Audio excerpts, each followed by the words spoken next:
Minsan lang ako makapag-strap ng karga. Karamihan sa mga load namin naka-strap na. Ito kailangan kong i-strap to. Ipakita ko sa inyo kung paano mag-strap. Ang dilim dito. Hindi to para sa mga flatbed drivers ha. Yung alam ko yung mga flatbed drivers marunong dito, pero pag hindi ka flatbed drivers, it takes time. Hindi mo matutunan to ng isang araw or isang linggo. Kailangan ka ng practice.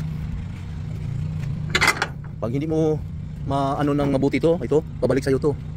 Marami ako nakitang drivers na nasugatan dito. Hindi lang bukol abutan mo diyan. Masugatan ka talaga kasi mabigat to itong metal. Ay pakita ko sa inyo ha paano magtapon ha. Okay, strap down na natin.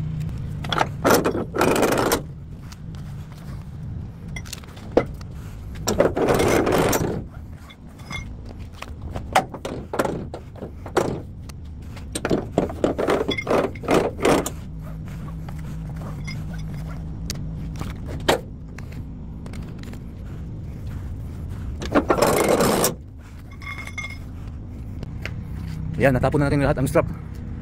Tama na yan, okay na yan. Ikabit ko na lang yung sa kabila. Hindi kailangan masyadong perfect, basta yun, basta may strap para secure yung karga. Ayan, na-strap down na natin. Hindi ko na pinakita kung paano paghigpit, madali lang yun eh. Ang mahirap yung pagtapon. Deck trailer yung load assignment natin ngayon.